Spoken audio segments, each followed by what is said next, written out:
예수님의 말씀을 되새겨 봅시다.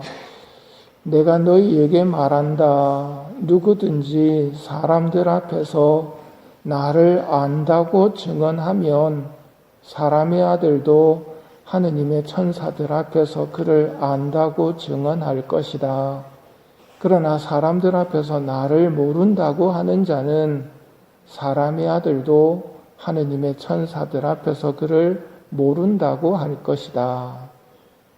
안다고 하면 나도 안다고 할 것이고, 모른다고 하면 나도 모른다고 할 것이다. 예수님이 하느님의 천사들 앞에서 모른다고 하면 어떻게 됩니까? 지옥입니다. 지옥 입구에 있는 문 위에 이런 문구가 적혀 있다고 합니다.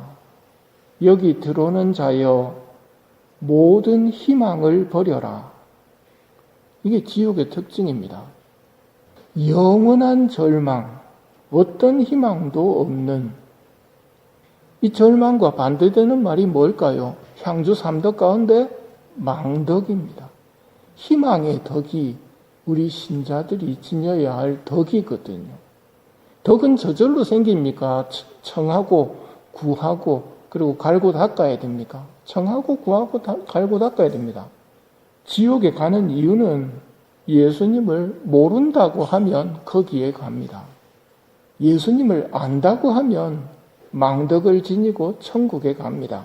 사람들한테 막 내가 예수님 안다고 이야기를 하는 게 중요한 게 아니고 그 삶을 보면 예수님을 아는 삶인지가 드러나지요. 식당에서 천주교 신자인지 아닌지 어떻게 구별합니까? 성호경 끊는 거 보면 아 신자구나. 여러분 진짜 예수님을 아십니까? 지금 말씀드렸죠. 제가 푸틴도 알고 트럼프도 알고 해리스도 안다고. 그 사람들이 나를 모를 뿐이지. 그럼 제가 진짜 아는 겁니까? 글쎄요지요. 내가 하느님을 안다고 하는데 내가 아는 하느님과 실제 하느님이 같을까요?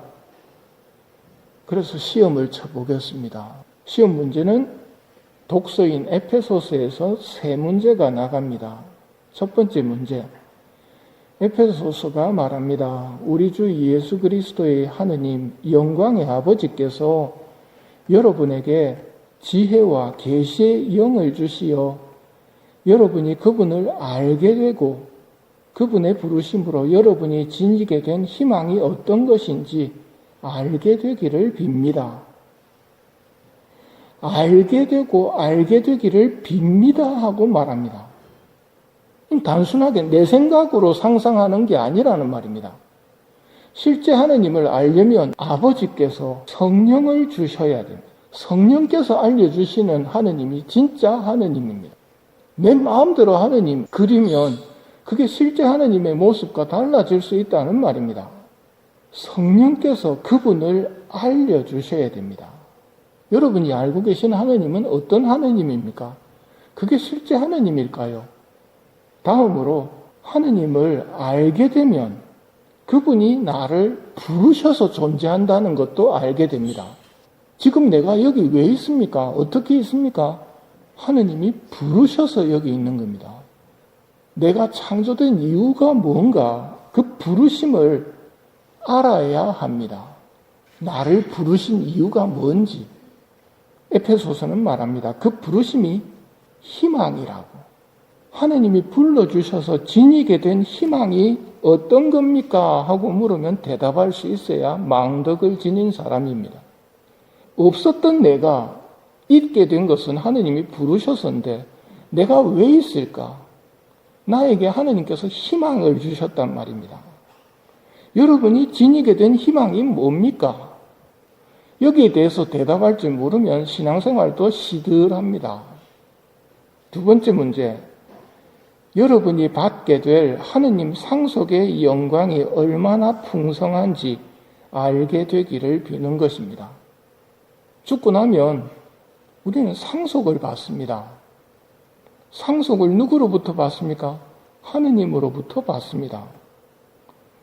하느님이 부자입니까? 부자입니다.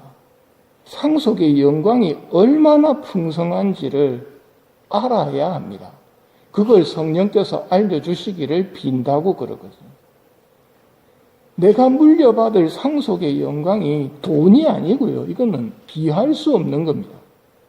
세 번째로 우리 믿는 이들을 위한 그분의 힘이 얼마나 엄청나게 큰지를 알게 되기를 빕니다. 하느님이, 예수님이 얼마나 힘센지 아십니까? 그분의 힘이 얼마나 엄청나게 큰지를 아십니까? 여러분, 아버지가 얼마나 엄청나게 큰 힘을 지녔는지 알아야 자식들이 아버지를 믿고 걱정을 안 합니다. 근데 이걸 모르면 걱정합니다. 성령께서 알려주시기를 청하셔야 됩니다. 성령님, 제가 아버지를 알게 해주십시오.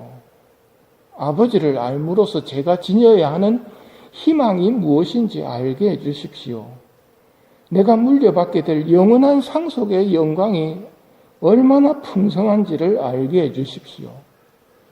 이 모든 것들을 물려주시는 하느님께서 얼마나 엄청나게 힘이 세신지를 알게 해주십시오. 망덕은 저절로 되는 게 아닙니다. 이 문제에 대해서 여러분이 나름대로 적을 수는 있겠지만 그게 지식에서 나온 거라면 별 도움이 안 됩니다. 사는 데는. 실제로 성령께서 알려주셔야 삶을 바꾸게 됩니다. 안 믿는 사람들은 하루하루 시간 가는 게 두렵습니다. 죽음의 시간이 하루하루 다가오는 거거든요. 반대로 상속의 영광을 꿈꾸고 있는 망덕으로 가득 찬 사람에게는 하루하루 시간이 가는 게 기뻐할 일이고 즐거운 일입니다. 가장 대표적인 분이 성모님입니다. 성모님의 죽음이 우리 교회에서는 대축일입니다. 성모 승천 대축일. 이제 다 끝났다. 상속을 받으시고 올라가신다. 천주의 성모 마리아님이 되셨다.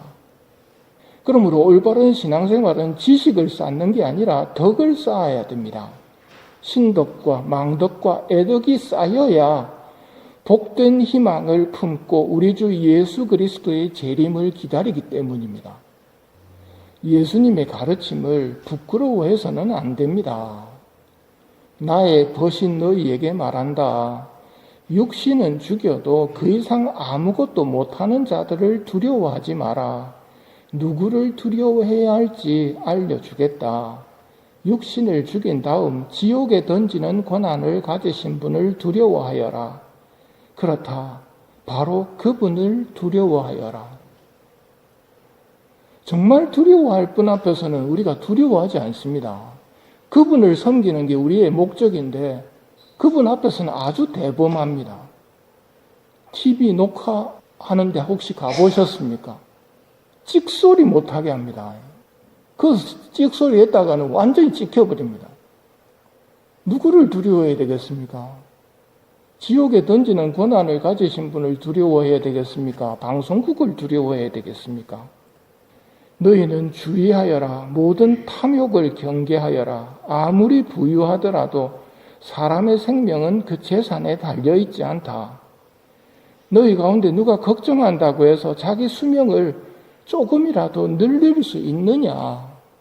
너희가 이처럼 지극히 작은 일도 할 수 없는데 어찌 다른 것들을 걱정하느냐? 걱정만 할 뿐 지극히 작은 일도 못한단 말입니다. 할 능력도 없으면서 허구한 날 걱정만 하고 있단 말이죠. 이 믿음이 약한 자들아, 무엇을 먹을까, 무엇을 마실까 하고 찾지 마라. 염려하지 마라. 이런 것들은 다른 민족들이 찾는 것이다.